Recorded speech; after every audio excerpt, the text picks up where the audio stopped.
Hello नमस्कार दोस्तों, मैं हूं doctor Nilay Patel, mind temple clinic Ahmedabad से। आज आपके सामने फिर से एक नया वीडियो लेकर आए हैं और इस वीडियो में हम डिस्कस करेंगे गैम्बलिंग डिसऑर्डर। और आज का टॉपिक हमने जो चुना है गैम्बलिंग डिसऑर्डर, उसके पीछे मेरे एक स्कूल फ्रेंड की कहानी है। तो आइए जानते हैं गैम्बलिंग डिसऑर्डर के बारे में।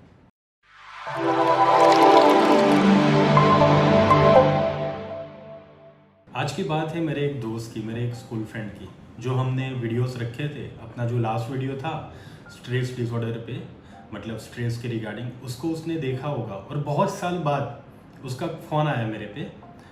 उसका हम काल्पनिक नाम ले लेते हैं कि उसका नाम नीरव था, समझ लो। तो नीरव का फ़ोन आया और उसने मुझे पूछा कि कैसा चल रहा है, आप कैसे कर रहे हो, सब बढ़िया। मैंने कहा ठीक है, नॉर्मल सी हमारी थोड़ी कन्वर्जेशन हुई। फिर उसने मेरे से मिलने का समय मांगा। उन्होंने बोला कि नीलय, एक्चुअली मुझे आपसे एक काम है, तो मैं आपको पर्सनली मिलने आना चाहता हूँ। तो फिर हमने टाइम दिया और उनको मिलने के लिए बुलाया। तो नीरव आया मेरे क्लिनिक पे, आया मेरे साथ बैठा। फिर हमारी नॉर्मल से बातचीत चालू हुई। वो बातचीत करते करते पुरानी जो यादें थी हमारी वो ताज़ा हुई। ऐसे में आपको नीरव के बारे में बता दूं कि नीरव एक मिडिल क्लास फैमिली से बिलोंग करता था। उसकी अच्छी जॉब चल रही थी, 50-60,000 की उसकी सैलरी थी। तो उसने बताया कि कैसे लॉकडाउन के बाद उसका इंटरेस्ट थोड़ा स्टॉक मार्केट में बना और उसने स्टॉक में इन्वेस्ट करना चालू किया। इनिशियली तो वो इन्वेस्टमेंट कर रहा था अपनी जो जिम्मेदारी है घर के प्रति, फैमिली के प्रति, उसके रिगार्डिंग उसने सेविंग करने का सोचा और उसने इन्वेस्टमेंट करना स्टार्ट किया। अब हुआ यूँ कि जब मार्केट में बहुत तेज़ी चल रही थी अक्टूबर, नवंबर, दिसंबर में, तो उसने जब पैसे लगाए धीरे धीरे करके, तो वो पैसों में उसको अच्छा एक रिटर्न मिलने लगा। तो वो रिटर्न मिला उसको, तो उसको लगा कि वो जो कर रहा है वो बहुत सही जा रहा है। और एक प्लानिंग के हिसाब से सब लोग करते हैं, उसमें कोई गलत बात भी नहीं है कि आज हर कोई लोग इन्वेस्टमेंट करते हैं और कुछ तरीके से अपने जो पैसे है उसको बढ़ाना चाहते हैं, वो नॉर्मल चीज़ है। तो उसने भी सेम अप्रोच से स्टॉक मार्केट स्टार्ट किया। वो बहुत समझदार था, काबिल था। तो धीरे धीरे उसने अपनी समझ बनाई और धीरे धीरे उसका जो इन्वेस्टमेंट वैल्यू था वो बढ़ता गया। तो उससे उसको बहुत अच्छा फील होने लगा। उसकी कलीग जो थे, उसके आसपास वाले लोग थे, वो भी धीरे धीरे उससे टिप्स लेने लगे। जैसे स्टॉक मार्केट में आप सबको पता है ना, शेयर के प्राइस जो अप डाउन होते हैं, उसके रिगार्डिंग लोग उससे पूछने लगे, उससे मतलब आस्क करने लगे। तो उसने थोड़ा प्रोफेशनल भी स्टार्ट किया और कहीं वो मतलब टिप्स देता, उसके रिगार्डिंग उसकी फ़ी कंसल्टिंग लेने स्टार्ट किया। बहुत अच्छा उसका व्यवहार चल रहा था और खुश था वो बहुत अपने काम से भी और अपने जॉब पे भी। पर आप सबको पता होगा, जब मार्केट में थोड़ी सी गिरावट आई और क्या हुआ कि ग्लोबल फ्लू जो खराब हुआ, उसके कारण जो स्टॉक मार्केट था वो गिरने लगा, डाउन साइड आने लगा। तो अब नीरव क्या करने लगा कि उसने सोचा कि भाई ठीक है, मैंने पैसे कमाए थे तो वो जाएंगे, उसमें कोई दिक्कत है नहीं। पर वो लॉस फिर बढ़ता गया। उसने अराउंड जो 5-6-7 लाख रुपए अर्न किए थे उसके इन्वेस्टमेंट वैल्यू पे, वो धीरे धीरे होकर कम होने लगे। वो थोड़ा बहुत टेंशन में आने लगा उसको, बट कहीं ना कहीं वो कॉप अप कर रहा था सब चीज़ों से। मार्केट में जब उसके अनुरूप नहीं चला और थोड़ी गिरावट आई, जब यूक्रेन रशिया का युद्ध हुआ, तो नीरव ने सोचा कि कोई बात नहीं, चलो मार्केट से पैसे कमाए थे तो अब जा रहा है। बट उसी टाइम में उसका जो मार्केट करने का फ्रीक्वेंसी था, ट्रेडिंग करने का फ्रीक्वेंसी था, वो धीरे धीरे बढ़ता गया। हालांकि उसको उस बात का समझ आ रहा था, बट उसने सोचा कि कहीं मार्केट गिरावट में है तो ये चीज़ सबके साथ होती है। तो उसने अपना जो रूटीन मतलब काम था उससे ज़्यादा मार्केट में टाइम देना स्टार्ट कर दिया था, जो उसको बाद में रियलाइज़ हुआ। अब धीरे धीरे क्या होने लगा कि एक लेवल पे आया कि उसके जो कमाए हुए पैसे थे वो तो ख़त्म हो गए और जो उसके अपने खुद के पैसे थे वो भी धीरे धीरे करके वो लॉस में जाने लगा। फिर भी मार्केट में उसको कहीं सॉल्यूशन नहीं मिला और वो लॉस करता गया। तो अब नीरव जो लॉस कर रहा था, उसकी लॉस एक टाइम पे इतनी बढ़ गई कि अब वो लॉस बढ़कर 10 लाख रुपया हो गई। एक मिडिल क्लास फैमिली जो सैलराइज 50-60,000 है, उनके लिए 10 लाख रुपये बहुत होते हैं। बट हालांकि उस टाइम पे नीरव वो समझ नहीं पाया और उसने सोचा कि सबके साथ होता है, नॉर्मल है। तो वहाँ पे उसको एक समझ रखनी चाहिए थी, पर वो नहीं रख पाया।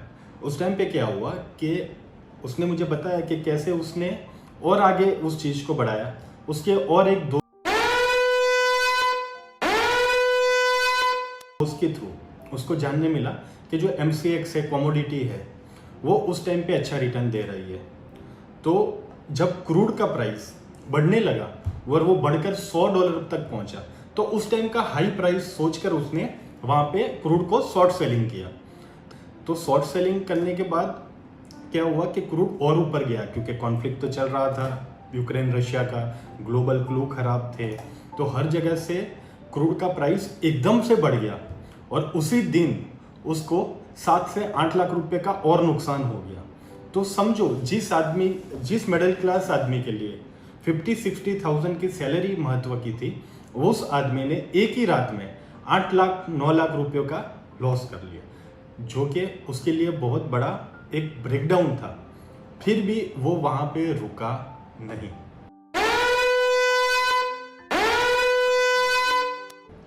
जब IPL की मैच इन बिटवीन चालू हुई, तो उसने ड्रीम 11 थ्रू और बहुत सारी इलीगल बैटिंग साइट पे भी पैसे लगाने लगे। अब नीरव के पास इतने पैसे तो थे नहीं, पर उसने क्या किया, जो उसके क्लाइंट बने थे, जो स्टॉक मार्केट में इनिशियली उसके फ्रेंड थे, रिलेटिव थे, उनसे बहुत सारे पैसे उठाए, बहुत ज़्यादा डेप्ट लिया, ठीक है, और वो एक चीज़ उसकी बढ़ती गई। तो दोस्तों, नीरव ने जो इनिशियली इन्वेस्टमेंट से लेकर 10 लाख रुपए की स्टॉक मार्केट में लॉस, एक ही दिन में 8-10 लाख रुपए की MCX या तो कमोडिटी बाजार में लॉस, एंड देन आफ्टर लोगों से पैसे लेकर, रिलेटिव से पैसे लेकर, ये जो आगे का एक बढ़ाव बनता गया, मतलब क्रिकेट में भी पैसे लगाना, ये जो बिहेवियर पूरा उसका डेवलप हो रहा, उसी बिहेवियर को हम बोलते हैं गैम्बलिंग डिसऑर्डर। यहाँ पे क्या होता है कि आदमी अपनी फैमिलियल, पर्सनल, सोशल लाइफ को अफेक्ट करने लगा है, ठीक है। नीरव फिर क्या स्टार्ट हुआ कि नीरव ने घर पे भी झूठ बोलना चालू कर दिया, ठीक है, क्योंकि बार बार जो रिलेटिव उनसे पूछ रहे थे पैसों के लिए, तो फिर वो हाइड करने लगा। उसने चांस लिया बहुत बार, मतलब अननेसेसरी ट्रेडिंग या तो जो सट्टा है उसको टालने का उसने चांस लिया, पर वहाँ पे भी उसको चैन नहीं मिला, रेस्टलेसनेस उसका बढ़ गया और वो रिपीटेटिवली, मतलब अननेसेसरी ट्रेड या तो शर्त में आगे बढ़ता गया। ऐसे हमारे में एक कहावत है गुजराती में कि हारे जुगारी बमणू रमे, तो उसका जो पैटर्न बनता है ना, वो बिकॉज ऑफ वो बिहेवियर पैटर्न से बनता है। तो दोस्तों, यहाँ पे आपने देखा कि नीरव कैसे एक प्रॉपर गैम्बलिंग डिसऑर्डर, जिसको हम पैथोलॉजिकल गैम्बलिंग भी बोलते हैं, उसमें बहुत बुरी तरह से फंस गया था। तो फिर बातों में मैंने नीरव को समझाया कि अब आपको क्या करना है। तो सबसे पहले हमने क्या किया कि उनके जो रिलेटिव थे उनको काउंसिल किया कि ये आदमी अब इससे बाहर निकलना चाह रहा है, तो उसको सपोर्ट करो। अब उसको लेक्चर देकर, एडवाइस देकर, या तो जो लॉस हुआ है इसको इमीडिएट रिकवर करने का प्रयत्न मत करो और उसको एक रिस्पेक्टफुल एनवायरनमेंट को प्रदान करो, ठीक है।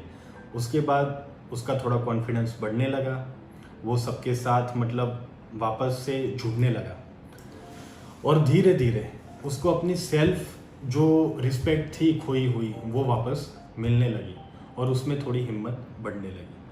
हाँ दोस्तों, तो आइए हम समझते हैं कि इस प्रकार के गैम्बलिंग बिहेवियर से हम कैसे बाहर निकल सकते हैं।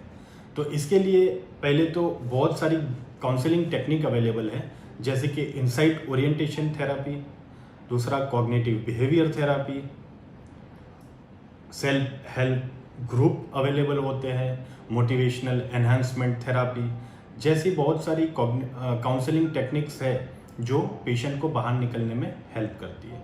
अगर मान लो कि यहाँ से एंजाइटी, डिप्रेशन और सुसाइड थॉट जैसे कैरेक्टरिस्टिक अगर किसी में आते हैं, तो उसके लिए हम दवाइयों के सपोर्ट से भी उनकी हेल्प कर सकते हैं।